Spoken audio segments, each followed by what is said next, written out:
So you're thinking about buying a house without your own agent. Here's a couple things you should know before making that call. Hi, I'm Steve Mueller and I sell real estate in Charlotte, North Carolina. Sometimes people think about buying a home without their own realtor because they think maybe it's going to be simpler, maybe it's going to be faster, or maybe they can even save a little bit of money. If this is you and you're thinking about buying a home without an agent, here's a couple things you should know first. If you decide to do this and I'm the listing agent, you will be considered what's called an unrepresented buyer.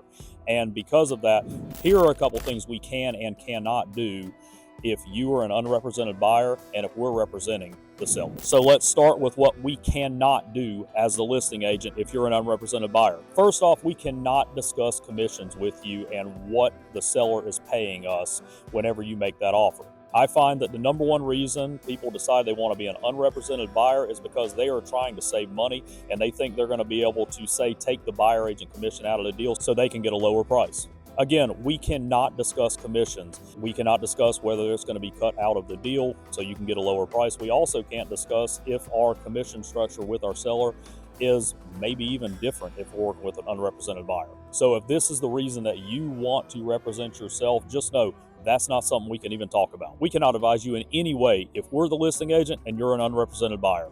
This includes how a property is priced, if it's listed at the right price, or if there's negotiating room in the price. We also cannot provide any negotiating strategies whatsoever whenever you do decide to present an offer. Something that's also surprising to a lot of unrepresented buyers is that we cannot fill out an offer. If you say, hey Steve, I want to present an offer, all I'm going to do is I'm going to send you the blank forms and say fill it out and present the offer once you're finished with it. If you need help, I'm going to advise you either to get a buyer agent to represent you, or I'm going to tell you to hire an attorney to help you fill that out. We also cannot advise you on vendors. This includes inspectors, mortgage companies, appraisers, surveyors, things like that, because once again, you are unrepresented. You have chosen to represent yourself, so we cannot advise you on vendors to work with. And lastly, this is a really big one. We can't advise you on repairs if repairs are needed to the home. We can't help you negotiate. We can't provide advice. We really can't provide anything other than a list of vendors who might be able to help you with repairs and quotes and things like that. So we really can't help you with repairs whatsoever. Now, with that being the case, what we find is a lot of time unrepresented buyers actually back out of the deal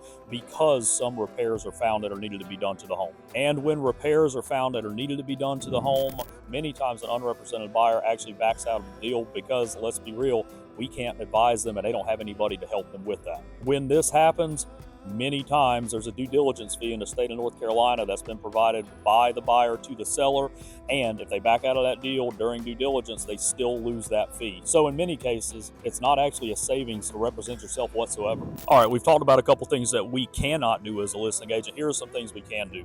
We can show you the property with our seller's permission. We can make sure that the inspections are scheduled with the seller so they know when they're coming in the home, and make sure that works with your timeline as well. We can provide blank documents to be used to help facilitate the sale of the home. We can provide all pertinent information about the home, which includes HOA fees, HOA dues, property disclosures, if any repairs have been done in the past, just general information about the property that you should know as a buyer. At the end of the day, the real job of us when we're working with an unrepresented buyer is to provide factual and honest information about the property. We cannot provide any advice whatsoever. So here's the deal. If you're confident in handling your own transaction, by all means, it's your choice. But make sure you know what comes with it and what we can do as a listing agent if you choose to do that. However, if it was me, I would strongly consider hiring a buyer agent to walk me through the process to protect my money and my deposits and make sure the buying process is as smooth, easy, and enjoyable as possible.